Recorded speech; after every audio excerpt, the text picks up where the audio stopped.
What's up, everybody? Welcome to another very special episode of Coffees for Closers.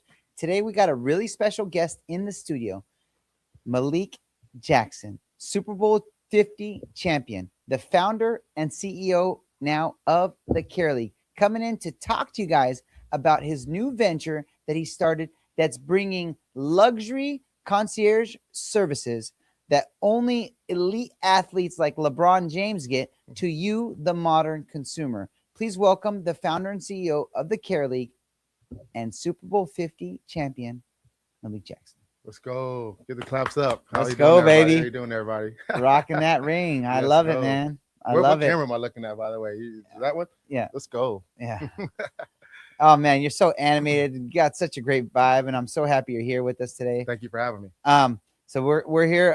The audience is here, like checking out Malik Jackson's new venture. Yes. After Super Bowl 50 championship. Yes. But before we dive into all that, Mhm.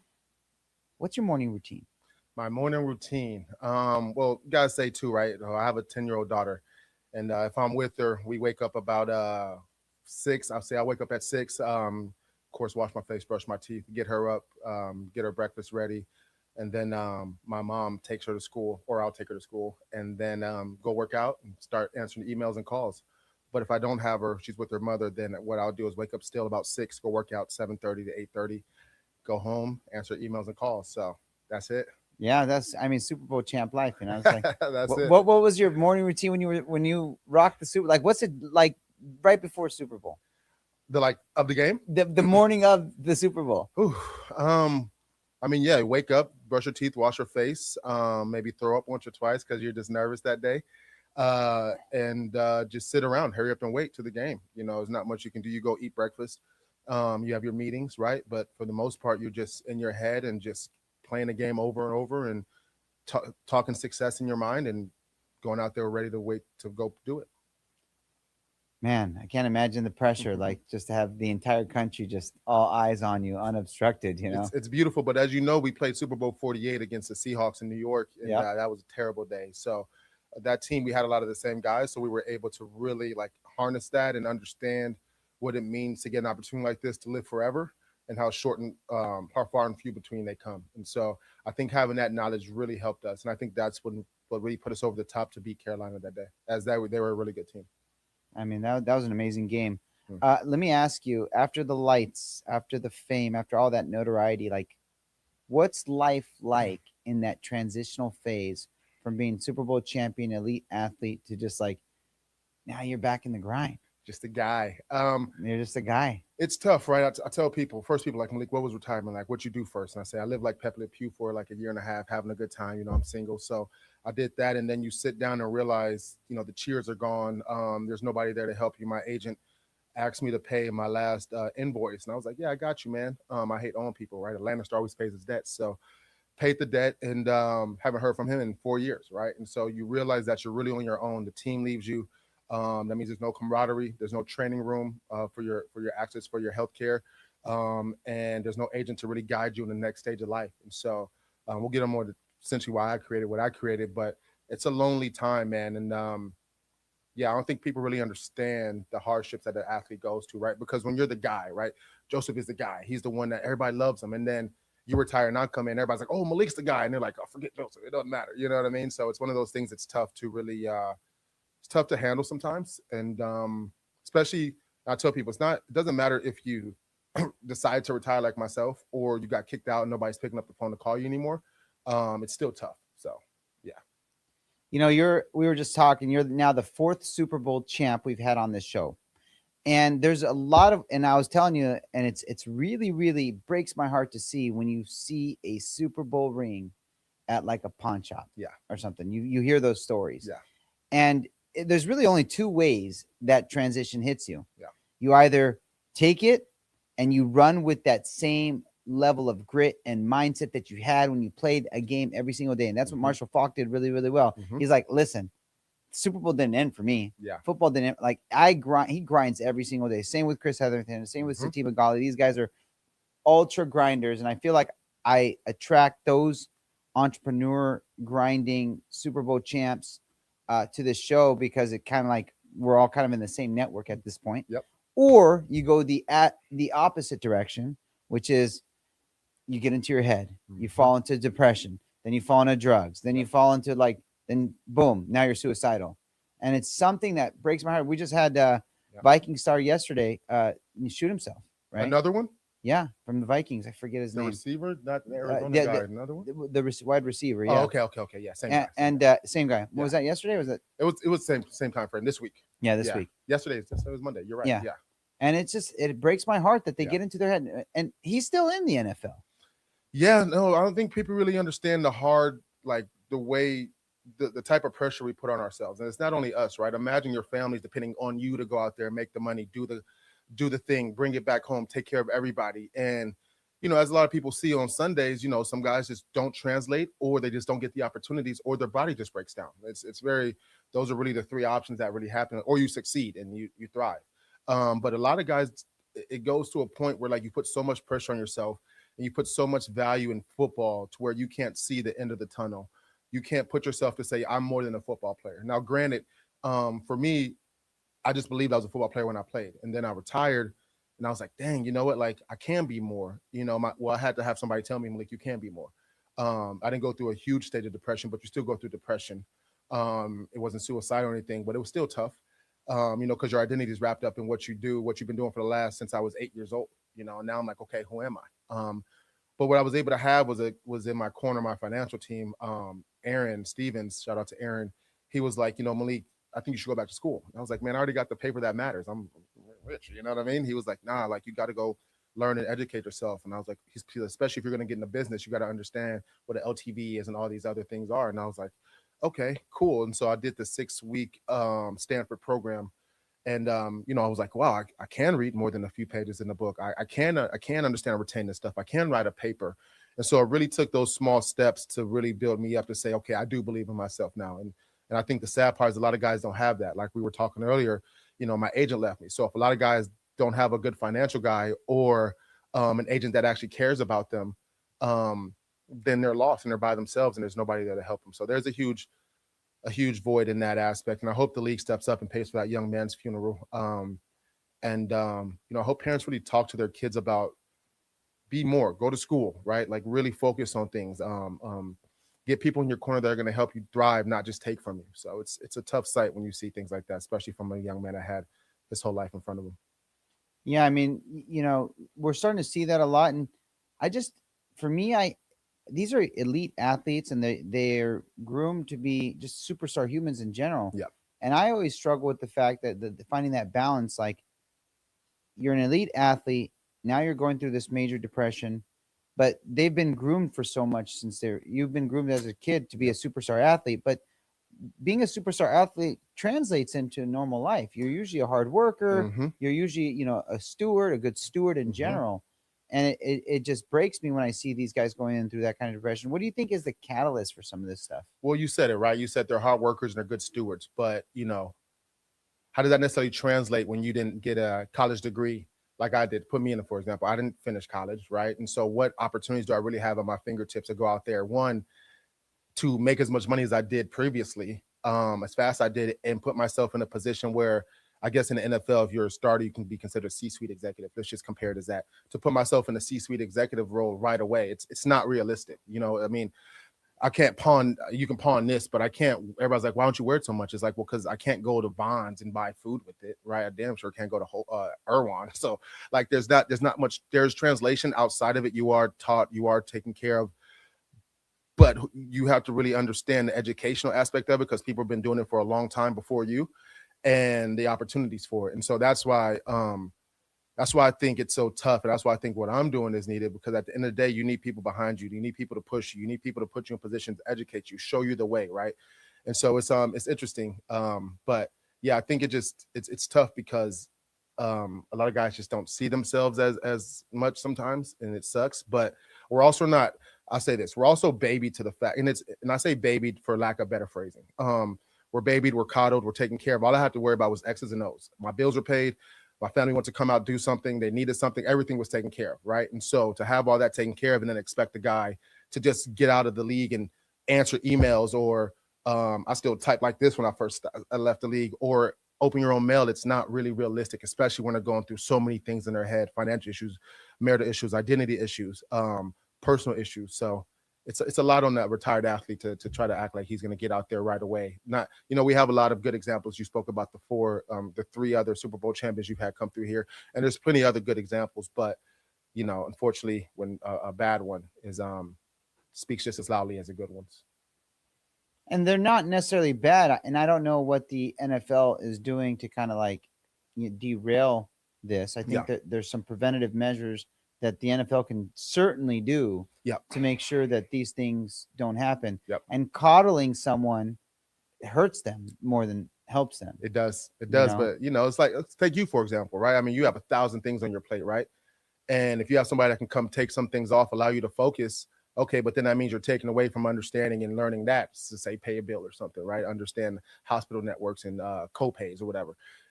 Once you find that person, try to get back in that life, you're already a step behind, right? And so it's everybody, you know what I'm saying? So I think just education or just creating something that has that same access and connections they can pull from when they're out the league, or if they are a professional or an executive, that they can still have to not make that cliff so hard, or so sharp, I should say, or so short. So, yeah.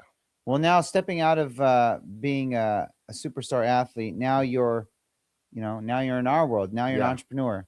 What do you think was harder, becoming a superstar athlete or now becoming a CEO? That's a good question. I'm not going to give political. I'll choose one. I think being that's a hard one. I'll give you two answers. I think being a superstar athlete is very hard. Obviously, a lot of things have to go right. You have to have the coaching. You have to have the body type, right? You have to have the mindset. But I also think being a CEO is equally as hard. Maybe I would say that's harder because now you're not just fighting against a small group of guys. You're fighting against everybody in the world that wants to do something, and let alone if you chose a niche space, or you chose something in finance like you, that there's hundreds, thousands of people doing it all around the world, right? And so to separate yourself is hard, and to really come up with a new innovative idea is tough. So I would have to say between those two options, becoming a CEO, business owner, is definitely tough. Because I'll say this, in sports, you don't quit. You're like, oh, I'm never going to quit. In business, it's like fail fast and move on, and like that's such a hard concept for me to understand playing sports. You're like, no, that doesn't make any sense as the money's dwindling. You know what I mean? Yeah. Kind of piggybacking on that, you're a CEO, and now you're in this space. It's kind of niche. Yeah. I haven't heard about something like this service offered before, but also the demographic that you're chasing is niche as well. Yeah. Because you're looking for pretty much affluent people that can afford these concierge lifestyle services. Yeah. So 2 questions. One, how are you getting their attention and making sure that the Care League is the company that you want to go to for these services? And how are you, what's your go-to-market strategy? So first let me go back, right? I think that you said the league has to be doing something. So Zamir Cobb at the Trust is doing a hell of a job in really putting things out there for the guys that they can utilize. And so I commend him on what he's been able to do. And so, you asked about the budget or the finance part, our subscription model, right? The way I tried to price it is because I understand that there's athletes and there's business people that got to worry about everything else, right? So if I'm like, hey, Joseph, like, I want you to be a part of us. I'm like, well, we're $20,000 a year. You can be like, okay, cool, if that fits your pocket. But if you still have to pay for everything, which I'm very conscious about, the providers we bring to you, then to me that's not fair. And so where we are, we're starting about $250, $399 is where we start, and depending on what you want to ask for a month. And so depending on what you ask for and how frequently you ask for it, and the things you want us to do for you. And so I really want to price it in that frame so that we can sit here and be for everybody, right? I just don't want to be for the ultra rich. I don't want to just be for the uber poor, because we still have to have a bit of successful business. I want to be right there in the middle that people can sit there, pay the monthly subscription fee, but also understand if they have a doctor they need to go see, they can pay that and not hurt their pockets too much, right? I mean, it's hard times right now. So that's where we are. So I got 2 things. One, this is Hermosi says you can't have a successful business if you're for the poor. You're either for the poor people or you're for the rich people. And the middle is a hard ground to dig your. I hear you. To dig into, but I guess for your model, I guess you can't charge 10 grand. Because they still got to pay for the service. They still got to pay for the service. I mean, we could, and who knows, one day we might get there, right? But at today's date, for me, it's about what's our core audience, right? Professionals and executives, right? And so that's a core audience. And the second core audience, or the first 1A, is the athletes, right? And so understanding where the athletes come from, where a lot of guys are going bankrupt, selling their Super Bowl rings, like what's a price point that we can get to them so that they can see the value. And once we show them the value and everything else, we add more to their plate, we add more services, then we can have a talk, right? I mean, hell, everybody pays for Netflix and it's going up every month and they don't care, right? And so for me, it's to show the value first, prove the model, show the wealth of network we have, and then as we go, get to a point where we can be competitive price, or just stay there. And because I believe in quantity, right, as well as quality. So let's get that straight. Yeah. So the Care League has every kind of service from. We're gonna add financial now. Yeah. You know, Yeah. We're gonna add financial. but you get every sort of doctor, specialized doctor, health, Yes. longevity. Yes. And it's very niched in, right? Yes, it's very built in. So what we like to do, so we're a care coordination concierge company. And one of the things I'm pulling from my experience in the NFL is being able to walk into a training room and have everything at your fingertips. I need a massage. I need EKG. I need an MRI, right? It's done like that. I need to see a doctor for this rash. You're in there like that in the NFL, and then you retire. I'm realizing people are walking around with torn ACLs, torn Achilles for weeks, years. And I'm like, that doesn't make any sense. So we have that health and wellness network where we can pull from, and also lifestyle and hospitality, right? Because if you want to travel, you want to do something for your lady, your kids need something. We do it all in every space. And I think I pride myself on not just being specific health and wellness or specific lifestyle and hospitality. It's both combined to do whole life care. So, with that said, like, what was the overarching objective when you wanted to start the Care League? Like, because you said to me, you're like, well, shoot, right after I got out of the league, like I didn't have any resources. Yeah. I didn't know what the hell to do. Yeah. You Yeah. know? and that hits, and that hits. And it dawned on me, like right now, just saying that, it's like your target avatars are athletes. Yeah. Retired athletes. Yeah. Because they don't know what the hell to do. Exactly. Yeah. They have exactly. nothing. After they get out, they're like, where do I go? You go to the Care League. You come to the Care League. We got your back. So for me, I'll preface it by saying, I did very well for myself. 10 years in the NFL, over $100 million in contracts before taxes. After taxes is another story, as you know, but still did very well for myself. And so for me, sitting there, I'll tell you this story. I had a McLaren. I tried to be cool, hydroplaned it, crashed it, sold it, got a Rolls Royce. I was like, I need to slow down. But as I got the Rolls Royce, I'm driving the Ghost. I'm like, I feel so pretentious, like this. You're getting almost the wrong attention, and I'm like, I'm still 33 at the time. I'm like, this is like a 60-year-old, 80-year-old's car, somebody that's lived enough life, and nobody's gonna think he's ominous or anything. And so I was sitting there, and as I'm looking at stories of guys dying, guys going bankrupt, guys not being able to take care of themselves, it really hit me, because I'm like, how do I go from caring about these guys when we're playing ball, blood, sweat, tears with these guys, really fighting every day, to now I'm retired and act like I'm not supposed to care about them when I see people struggling, living check to check after playing 6, 7, 8 years. It doesn't make any sense to me. So I sold the Rolls Royce. I was like, I'm gonna start a business to help guys. And so as I did this, I'm understanding the league has great resources, but there's still a gap from what guys understand and the utilization of the benefits we earn. You can understand when we sit here and we have benefits from the last CBA, the 2020 CBA. If we're not utilizing our benefits, we're not maximizing them, truly getting our money's worth out of them, then we can't go back in 2030 and ask for more. The owners are going to be like, yo, what are you talking about? You guys don't even use this, right? And so for me to sit here and be an advocate for have guys to give us more, to give our families more, so we can deserve to get, if you play 10 years, let's say 5 years in the NFL, you get free healthcare like basketball. I mean, hell, that's a good trade-off, especially when we're way more, we put our bodies on the line way more. And I'm not just trying to disrespect basketball players, but it's a different game. And so if we can sit here and start utilizing things and start maximizing things, that we can ask for more. And if we can get more, then we can feel better. And we can stop. Can we curse on this show? Go for it. We can stop bitching about what we don't have, but it comes from education and having guys come in and be a part of it. I went to go talk to the NFL one time when I first started, and I'm talking to to the higher ups, and she's like, man, we do a good job. Guys got an open mail. We send emails. I said, lady, I get what you're saying, but you're asking a lot from guys that weren't taught this and don't have the business acumen or the time or just the brain power to worry about that, right? We got to hit them in a different way. And so that's why with the Care League, the first thing we implemented was giving people a concierge assistant, right? We're going to call you twice a week. We're going to ask you what you need.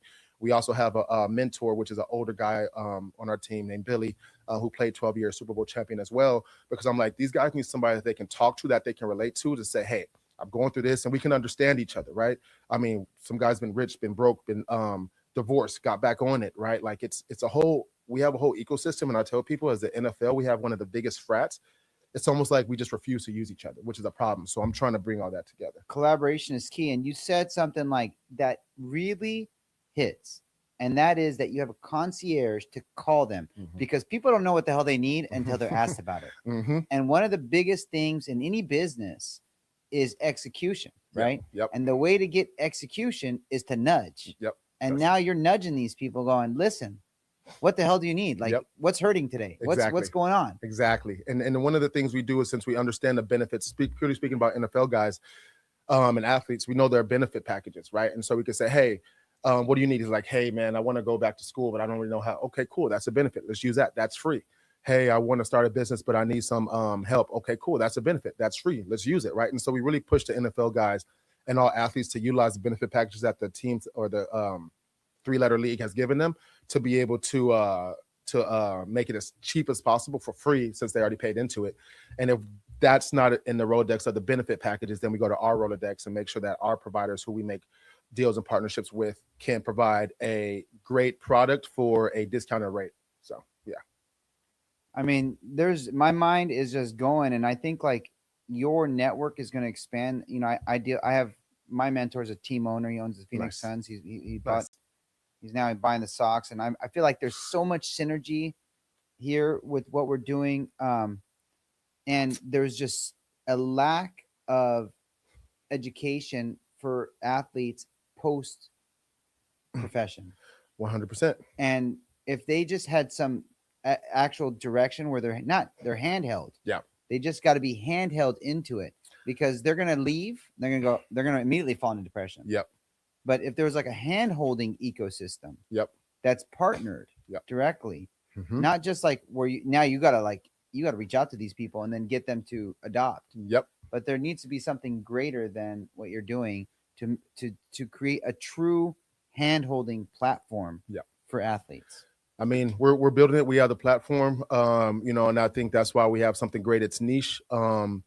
And it's nothing like it out there. And so I'm excited about what we have. I'm excited about building partnerships and people, the good feedback that we've had. We've been able to take a few good players, ex-players through it, and they love it. And so it's like, hey, man, let's just keep going and really serve. You know, you're coming from a place of humility. You're doing God's work for these guys, man. I mean, so I appreciate it. I appreciate it. So just looking to build, get with the three-letter leagues, the NBA, NHL, NFL, go across seas to soccer, and truly take care of the guys that truly built the sport to allow the owners to eat and be who they are. But you got to go from the owner all the way to the guy at the bottom, right? Those guys at the bottom are not really at the bottom. Walk me through like some of the success cases of some athletes that you've experienced that get out of the league and they're like, I don't know what the hell to do with my life. So I appreciate you asking. So we had a guy that wants to be an actor, right? Didn't really have any connections. So through our Rolodex, we were able to get him partnered with an acting coach and also some people in the acting scene to be able to help him get an interview. We got him an interview or two. And so that's one success story. One guy needed to move as he's taking a coaching job. So we said, cool, well, you have that benefit. Let's go through that. We helped him with that. He also wanted to do some peptides because, as you can understand, as an athlete, you go one of two ways once you retire. Either you're super big or you're super small. And me, I have cheekbones now and my stomach's not popping out. So I've been doing a lot of work, So that's one success story where we took care of him and partnered him with a company that does peptides, got him a discounted rate, took care of him, and he still uses them today. One of a current guy, he needed, he was a free agent. We had a partnership with this agency.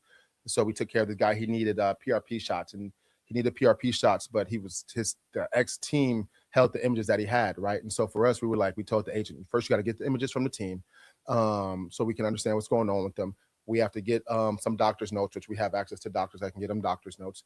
And we have to do a whole host of other things. So we educate the agent on that, how to do that, got the player taken care of, send a black car to pick him up, dropped him off. Billy, the guy I told you, the mentor, met him there, paid for the bill because, he was in some financial, he's a free agent, barely got 2 years in the league. So we took care of it.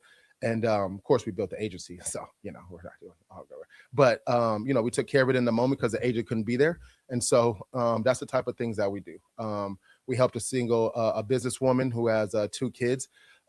She wanted her son to get some baseball coaching. So we pulled from one of our good friends, Ryan Braun. He has an app. ex-Milwaukee Brewer. He has a baseball app, so we pass that off. And we have some baseball coaches lined up for her if she wants to go that route. And so that's how we make life easier for people. It's just, and I tell people, anything you need, just ask, and we have a connection for it.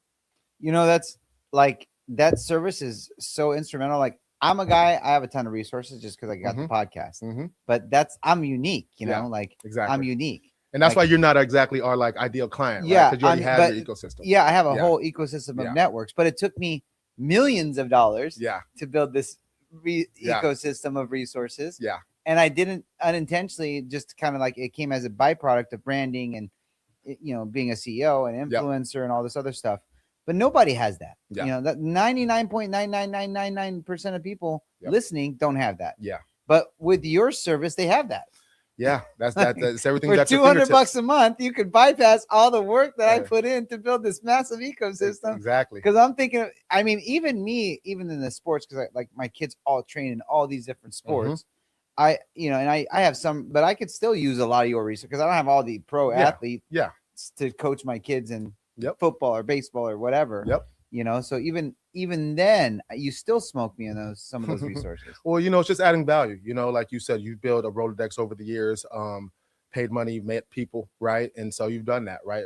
The circles you roll in, not everybody gets to roll in those circles, right? And so if we can give what you have to people for less time and way less money, then I think that's value and effort. I think that just ask. I think that's effort. And you don't even have to ask because they're calling you to ask you. Exactly. Like you don't even ask. You're just sitting there, and your concierge calls you and says, "What do you want?" That's it. You're like, "Hey, man, what do you need?" "I don't know. Toilet paper? We got you. We'll send something later today." So and it's not necessarily going through. You can go through your Yelp or your other quick shop DoorDash, but we source things to really fit the type of lifestyle you're trying to focus on. Is it a certain group of demographic you want to support? Is it a certain person you want to support? Like, what do you like? What do you want to support? Who you want to be? Who do you want to represent? And we got that for you. We can fit that niche. Yeah, I think you should clearly identify like what is the difference between your service and like Chat GPTing it. We're going to do the work for you. I mean, they're going to write it out. You still got to get up and go do it. You could Chat GPT what you want and tell us and we'll get it done. Or just let's ask, and you may not have an understanding of what that means. Or let's say you want to talk to a financial advisor, right? We were able to say we got you on the podcast, on our, to talk to some people. So what we would say is, let's talk to a guy that you would never be able to have access to. And what we would ask from you is say, hey, can you give these guys a free audit and a, hour consultation for free, right? Like that's the value we want to be able to bring to our members so they can talk, understand, learn, and be able to build and then make a valid decision and say, hey, I have 2 more guys for you to talk to before you make a decision. Let's just talk to everybody. And so that's, we take the time away from you searching for things, and we also give you the quality people that are good at really, really good at what they do. And so, yeah. And you're getting you said something else earlier. It's like you get LeBron James type treatment. Yeah. Like you get the best of the best of the best stuff that people don't know exists. Exactly. Not just athlete lifestyle stuff, like the creme de la creme resources. I mean, you're $100 million athlete. You get $100 million athlete resources. Yeah. So, you get to live like a true athlete. And I think that's the goal. And that's one of the taglines that we have, right? Live like an athlete, right? And we understand what that means. Is that the partying, whatever you view as living like an athlete? Is that the partying? Is that the lifestyle? Is that having the healthcare at your fingertips? Is that being able to get taken care of right when you need things? Mental health, whatever. Like whatever you see an athlete or visualize when you see an athlete, live like them. The positive stuff. We'll say that. So you don't have like VIP concierge bottle service. No, we could do that. Oh, you got that too. Yeah, we could do that. We can go down a whole rabbit hole. Depending, we'll talk about that later. That's worth a specific conversation with the member. But yeah, we could do everything. Yeah, so it is true VIP athlete concierge. I might just be a member anyways, just to have it. That would be awesome. Look just at that. So LeBron's like, I'm on LeBron's level. Let's go. Let's do it, man. Something to brag about to my kids. Hey, they can get it too. So, and I think that's the biggest thing for us is we tell our members that if your family, if you want it for you, right? Or for anybody that's married, say you're married. Are you married? Oh, no. Okay. So for a member that's married, they'd be like, hey, Malik, can I, or a girlfriend, they could say, hey, can my girlfriend use it? Can my wife use it? Say yes. Can your kids use it? Yes. Like we're here for the whole family. It's not just you, right? And it's not like you have to pay an extra fee on top of that to take care of the family. Like we understand, we want to prove to you our worth. We want to make sure that everybody in the family is taken care of. And when you call on us, it's done. So everybody's involved. It's a whole family affair. Yeah. there are services like this in Vegas for Mhm. specific, just for like nightlife. Yep. Yep. Right. Mm-hmm. There aren't like services like this for like a complete ecosystem of Mm-hmm. life. Mm-hmm. You cover health, wellness, nightlife, Yep. uh, Hospitality, lifestyle, anything. lifestyle, Day-to-day needs. fashion. Yep. You know, you got Anything. like probably, you know, if you want custom suits, you probably have that. We actually helped a guy do that about 2 weeks ago. He wanted to get some suits, and we had a tailor come to his house, show him the fabric. He bought some stuff. I said, hey, let us know if you need some stuff, some more stuff, right? And also, he was an athlete, so we showed him the benefits that he had to get more stuff for a discounted rate. So a lot of guys just don't understand what they have at their fingertips. And for us, with say the professionals and the executives of the world, the you know, it's doing the day-to-day stuff, right? What have you forgot? Do you need personal shopping? You know, you want to go grocery shopping. Oh man, I can't. I have work a lot. Okay, cool. We have access to a company that does personal shopping from locally sourced farms, so produce, meats, vegetables, whatever you need be in your door in 2 days, right? And so we really just focus on really making life easier for everybody in every single way, just providing pure value. What people have to understand, the most important thing in life is time. And one thing that you're really just dialing in for people, especially like busy CEOs, like I have no time for anything. Like if I'm gonna do a chore, it's just more like therapy than anything. It's like just like I gotta do my dishes now. Like I'm just gonna use this as a time to meditate. Yep. You know? I'm with you, brother. You know, I'm with you. Like because I don't have time. I got 4 kids. I got an ex-wife. I got you know I got no time. You put a lot of weight, and you got a business, right? Big company, podcast, content, traveling, speaking engagements all over the country. So like there's no time. Yep, exactly. And so I think that's what we really focus on, really helping people get the time back, the access to connections, whether it be travel, anything. The kids need something, right? You know, we just want to be of worth. And so that's one of the things I really learned from the NFL. You have to be valuable, and to be valuable, you have to bring something to the table, right? And so that's where I'm just really pulling from, and just really want to just grow. Because I tell people, being an athlete, like, you know, we look to transform, not transition. You got to transform into something else, right? You can't be that guy.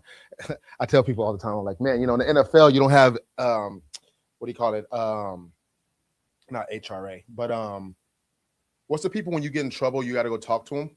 HR. We don't have HR. Like if you get in a fight, me and you fight. There's no HR in the NFL? No. If we fight, it's over. People are watching you. All right, cool. Now you're done, right? Like there's no HR. And then you leave it at my first business partner when we first started, but he's not there no more. We were talking about the Diddy case, right? And he was like, Malik, you can't talk about that in front of some of the ladies. You know, some people might feel a type of way, blah, blah, blah. And I was like, that's crazy to me. Like, I just didn't understand it. One, because our business is not a lot of women in the room all the time. But two, because like, I'm just used to freely talking about stuff, and I'm not thinking about, I'm thinking about how people feel when we're talking about things, but not maybe a certain topic or having an opinion that might not be politically correct, right? You just say what you got to say in the NFL. If you don't like it, you don't like it. Who cares? You know what I mean? So it definitely taught me a lot, and I had to change, get more businessy. Yeah. You know, I know this is off topic, but you talk about fighting in the NFL. One thing I'm always confused about, they're not allowed to punch and hit each other in the NFL and you get in trouble.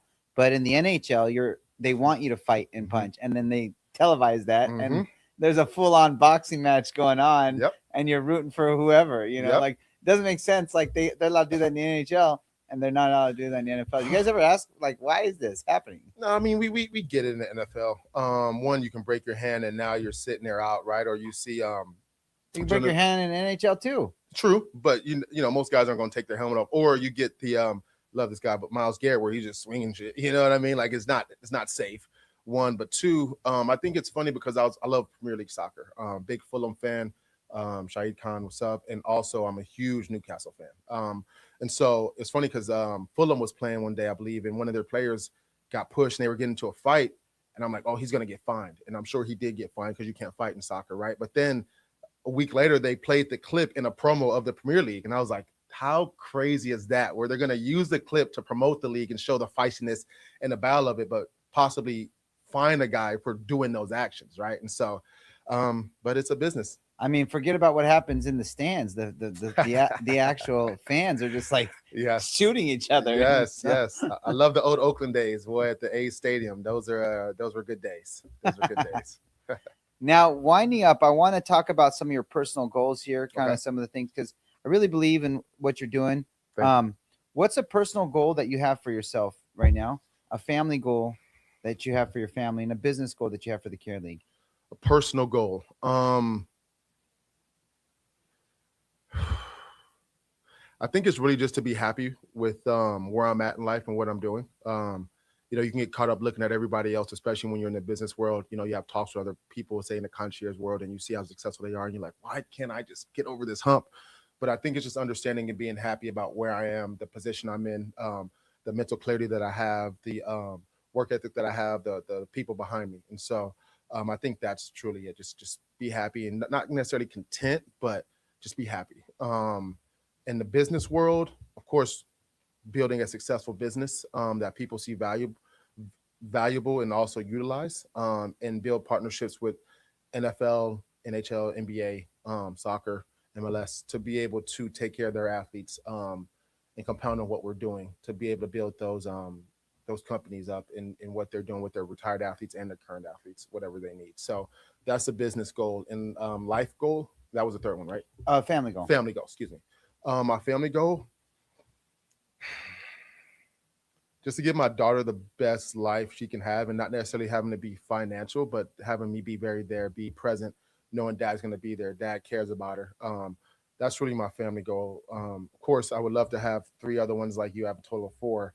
I want But four more, man. As many as God gives. man, but for me, I think, as you can understand, dating is hard out here. So just to find, so I think those two prong question, right? Be able to build, start a family. Me and my child's mother are together. So find somebody you can trust, love, and move forward with, and provide for, and then make sure my daughter just knows that she's everything, and I built her up to be a functioning member of society that loves herself and that can be a trust fund baby that's not an asshole. So I want to actually, that's my next question, because you grew up in a world of not much, right? You didn't have what your daughter has. Middle class.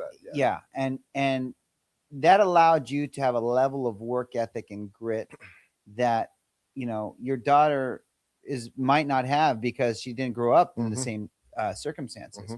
So my question is, how are you instilling that same mindset that you had to overcome tribulation, to just dominate what you dominated in sports? You also were a good student. How are you instilling that mindset and that grit mentality in your daughter? Granted, she is potentially a trust fund baby. Yes. So I tell her, first thing, I got on a knee one time and I was like, baby, daddy's rich, not you. So don't come out here thinking you got all this. You haven't done anything. So like, let's prepare you to start to do something to build your own legacy. Now, granted, she's gonna have a nice little nest egg, but she doesn't know that yet. So that's what I told her. But for me, so she's a gymnast, and so I tried to instill in her to watch other gymnasts. So I took her to UCLA, right? Understand work ethic, how hard things are.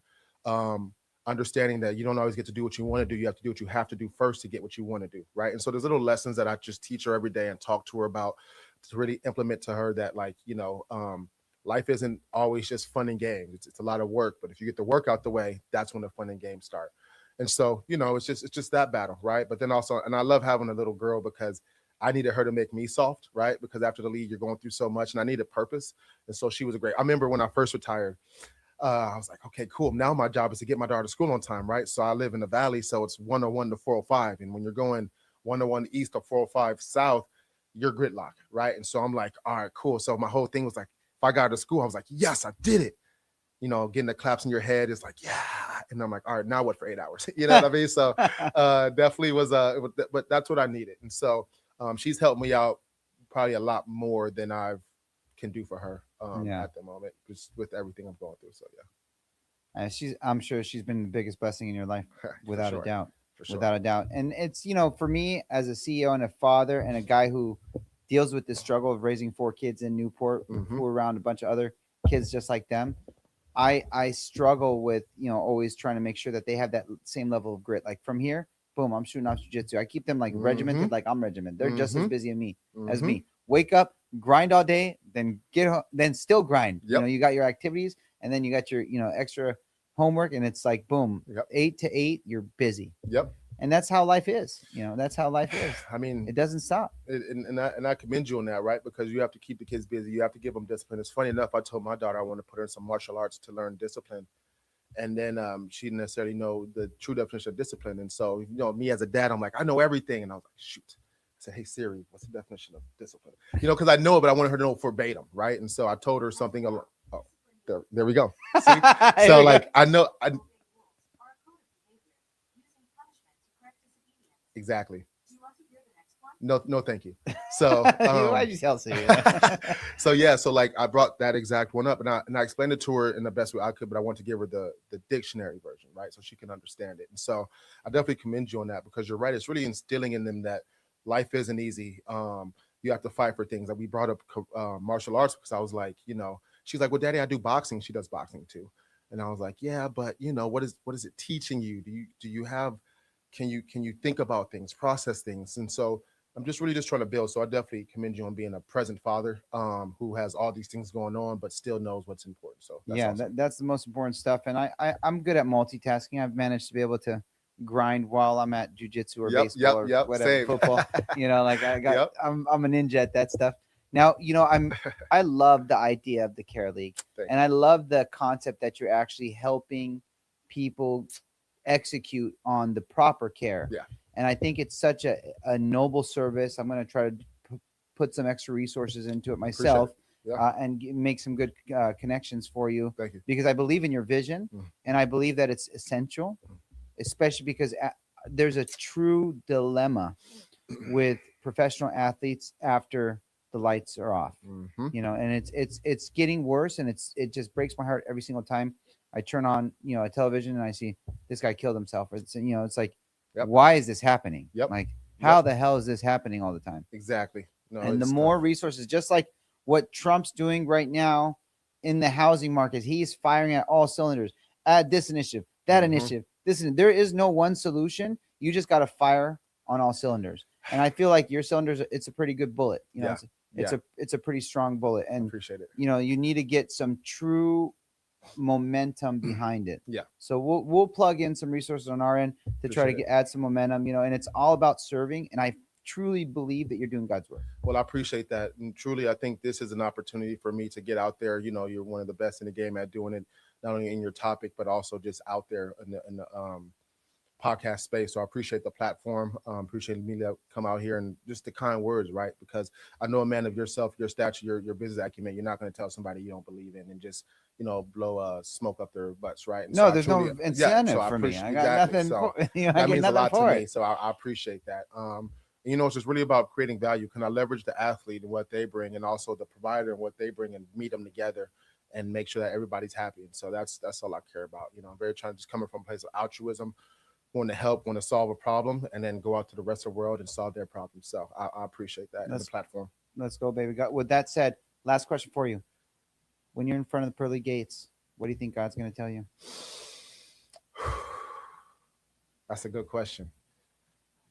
I hope he tells me that you did a good job, son, and you represented me the right way, and then lets me walk past. Yeah. Please, let us know. That's it. Hear those trumpets. Yeah, that's right. God bless you, bro. I love what you're doing. If people want to connect with you, Malik, how do they find you? Yeah, so you can find me at the Malik Jackson on Instagram, at the Care League on Instagram as well for our business page. If you want to find us on the website, you can go to thecareleague.com. And yeah, just hit us up from there, and we'll be able to get back to you. And look forward to talking to you guys soon. Appreciate you.